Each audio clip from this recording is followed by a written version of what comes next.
Hello नमस्कार welcome again to a new session. आम आज सेशन डिस्कशन करबा जे ओएसएपी आरबी रो केबे सुधा जॉइनिंग हे पारे, कोर्ट केस कथा कोन हला, तापर पीएमटी ड्राइवर रो फिजिकल डेट को नै कोन अपडेट रही छी। लास्ट ले में डिस्कशन करबा जे होमगार्ड रो वैकेंसी विभिन्न जिल्ला रे जो बाहर छी तार रिगार्डिंग कथा हवा। ओके, तो प्रथमे ओएसएपी आरबी रो जो जॉइनिंग 1 जून को जणा जाउथिला है कि सेटा 1 जून रे हला बेलिया लागू नाही। कहीं ना प्रथमतः अंडर एज पिला माने केस कर मेरिट लिस्ट रिगार्डिंग को नहीं बुझी पारे। तापरे ये जो जिनसटा ये जो टॉपिकटा एमितिरे भी कॉम्प्लिकेटेड रही कहीं ना हाईकोर्ट माननीय हाईकोर्ट ऑर्डर देइछंती जे प्रथम जो मेरिट लिस्ट कढ़ा जाइछि से मेरिट लिस्ट रे कोनोसी प्रकार चेंजेस हबो नाही। एटा होची गोटे बहुत बड़ प्रॉब्लम और एटा पाई ही लेट हबो आपण मानकर जॉइनिंग। कहीं ना देखंतु जो आपण मानकर विभिन्न बाटालियन रहिला सेतिरे विभिन्न बाटालियन विभिन्न प्रकार वैकेंसी रहिछि, बहुत वैकेंसी रहिला। प्रथमे जो 14,000 बलिया पिला को डाकिला से फिजिकल पाई फास्ट फेज कथा को जाउछि, जो थे पाखापाखि 1800 प्लस पिला से सिलेक्शन कर सारी। आंकर जो मेरिट लिस्ट बाहरला सीटा फास्ट मेरिट लिस्ट थिला, किंतु परवर्ती समय रे माननीय हाईकोर्ट पाखे बहुत ओभरेज पिला माने एज रिलैक्सेशन पाई पिटिशन दायर कले अथवा केस कले। तांकर केस सुनानी हला एवं 19 मे रे सेमानकर फिजिकल हेला। तो ये प्रोब्लेम कौन है ना, जो बाटालियन रहिला जमीती कि दुईटा निर्दिष्ट बाटालियन, गोटे हूँ आपण मानकर मालकानगिरी आ गोटे हूँ आपण मानकर ढेंकानाल। ठीक अच्छे, यही दीटा बाटालियन रे प्रोब्लेम ए वर्तमान फेस होती कौन ना, मालकानगिरी और ढेंकानाल बाटालियन रे दीटा बाटालियन रे अंडर एज पिला माने मूलर जो पिला थिले से मानकर ऑलरेडी कौन होइचंदी ना मेरिट लिस्ट रे आस सारिछंती आ सेमानंको आलोकेट करा जाइथिला विभिन्न कौन ना जो रहिला आपण बाटालियन।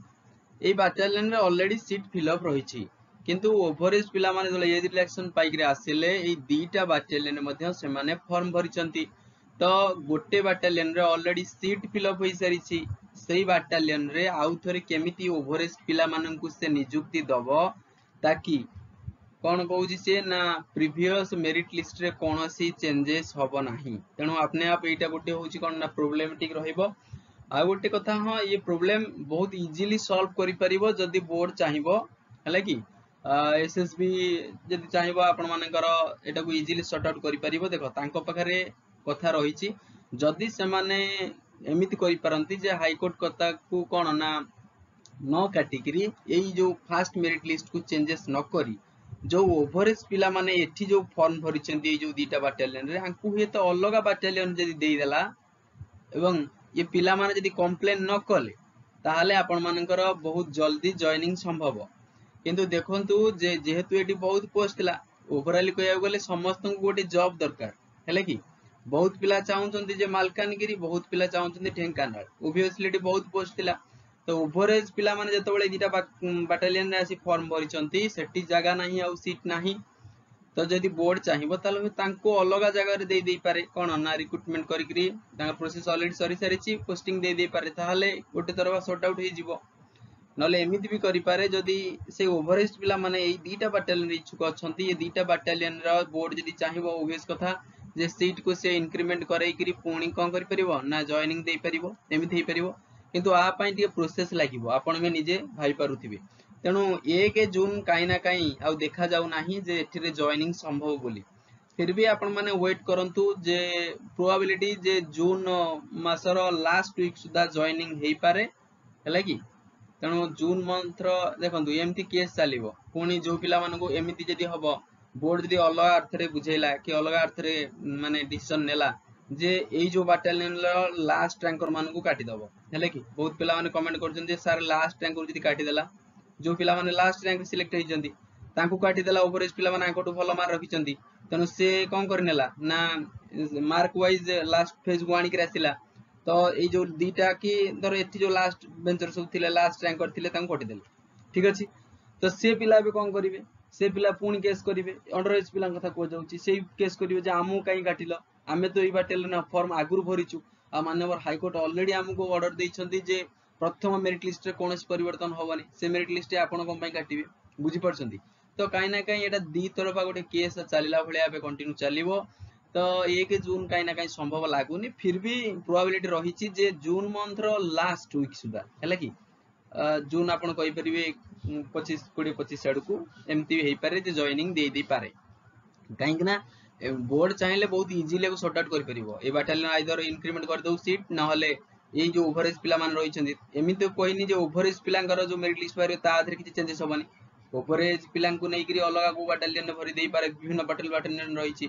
एमितिरे ओवरेज पिला माने टोटली 50 भलिया सिलेक्शन हेइछन्ती आपण टे देखुथिबे बुझि पारले। आ एमितिरे भी विभिन्न बाटालियन वैकेंसी पाखा पाखी 220 प्लस रहिछि एबे भी सुधा। तो प्रॉब्लम होउछि जे प्रॉब्लम मध्ये सॉर्ट आउट हे जाई पारे। तेणु आपण माननकु टिके वेट करिया पड़िबो। स्पेशली मालकानगिरी और ढेंकानाल रे फॉर्म अप्लाई करिथिबा पिला माने केस चली है कि अंडर एज पिला माने केस कर देइछन। तो टाइम किछि लागिवो, ता परे आपण मानकर जॉइनिंग बहुत जल्दी हे जिवो बुझि परछन्ती। तो एथिरे डाउट करंतु नाही। जो माने आ गोटे कथा विभिन्न कोन आपण देखिबे चैनल मानकर कुआ जाउची जे से पिला मानू काटी देबे। तर काटी देबे अर्थ या भाबंतु नाही जे आपण मानकर जॉब को के नै जिवो, नाही एमति नाही। जॉब आपण माने निश्चित 100% गारंटेड पाइबे। ए बाटालियन न हला अलग को बाटालियन हबो बुझि पारले। जेतिक पिला सिलेक्शन होइचंती अधिक सीट रहिछि 2080 सीट रु पाखापाखी आमे जे देखिबा 1900 भलिया पिला आपण माने टोटली अछंती अंडर एज पिला प्लस ओवर एज पिला माने। तेणु निश्चित भाव में आपण मानकर जॉइनिंग को के काटी परिबे नाही। टिकिए हां लेट हबो जेहेतु आगुर प्रथम गोटे नियम पळि आछि कोर्ट कहिचंती चेंजेस हबोनी, टिके प्रॉब्लम होउची ओबियस कथा। तो ये थिला आपण मानकर ओएसएपीआरबी जॉइनिंग रिलेटेड। तो 1 जून ने नहेले भी जून मासर शेष सुधा भी हे जाई पारे, ठीक अछि। तो लास्ट 25-30 आड़ को हे जाई पारे। नेक्स्ट देखिबा जे आपण मानकर जो होमगार्ड वैकेंसी देखंतु होमगार्ड वैकेंसी स्पेशली एटा मालकानगिरी रे आसीची, मालकानगिरी जिल्ला रो। हाँ आ गोटे कथा मालकानगिरी पिला ही केवल फॉर्म भरी पारिबे। टिके ओवरव्यू करि दिन टोटली केते पोस्ट थिला। प्रथमे तो 52 पोस्ट थिला, ता परवर्ती समय रे आहुरी 80 टा पोस्ट बढ़िला। टोटली आपण मानकर हे गला 132 नंबर पोस्ट क्लियर। एवं आपण मानकर अप्लाई डेट कोन केबे स्टार्ट होउची मन रखंतु। अप्लाई डेट आपण मानकर 23 तारिख रो ऑलरेडी स्टार्ट हे गलानी 23/5/2025। एवं लास्ट डेट रहिबो आपण मानकर लास्ट डेट रहिची 2/6 मन रहिला। लास्ट डेट रहिची आपण मानकर 2/6/2025 ता माने 2 जून लास्ट डेट रहिची। 23 मे रु आपण मानकर अप्लाई शुरू होई सारिची। जो पिला माने इंटरेस्ट अछंती आपण मान जल्दी अप्लाई कर नियंतु हैला कि। तो लास्ट टाइम वेट करन नाही, बहुत पिला एमते फॉर्म पकेबे। कोनोसी भी जॉब छोट नहे, कोनोसी जॉब को अंडर एस्टिमेट करंतु नाही, कोन ना प्रिपेयर करंतु ओके। तापर आ गोटे कथा जे सर पीएमटी कोन ए वर्ष भी आसीबनी ना कोन, बहुत दिन लेट हे गलानी। देखंतु पीएमटी ड्राइवर कथा बहुत लेट अछि। एथि पई लेट अछि गोटे कथा आपण देखंतु ओएसएपीआरबी रो जो ह्यूज वैकेंसी 2080 पोस्ट रहितला, तार मध्ये रिक्रूटमेंट प्रोसेस एबे भी सुदा प्रोसेसिंग रे रहिछि। फाइनल जॉइनिंग हे पारु नाही विभिन्न कोर्ट केस को नै, अंडर एज पिला होंतु कि ओवर एज पिला केस को नै। तो एटा सॉर्ट आउट होला परे ही पीएमटी ड्राइवर आसीबो। तेणु आपण मानकु वेट करिया पड़िबो। जून परर कथा हे, जून भितरटा संभव न। तेणु जुलाई आड़ को आसी पारे आपण मानकर पीएमटी ड्राइवर, ठीक अछि। तो जो माने नुवा अच्छा चैनल को सब्सक्राइब करि नबो, वीडियो को लाइक करि नबो लागी। तबे थैंक यू, जय जगन्नाथ। जो पिला माने टेलीग्राम रे जॉइन होई नाओ टेलीग्राम रे जॉइन हे जानतु। वीडियो रो डिस्क्रिप्शन रे टेलीग्राम रो लिंक ते रहिबो, क्लिक करी डायरेक्ट टेलीग्राम रे जॉइन करि जानतु ताकि प्रत्येक वीडियो रो पीडीएफ आपण माने फ्रीली पाई परिबे, ठीक अछि। तबे थैंक यू, जय जगन्नाथ।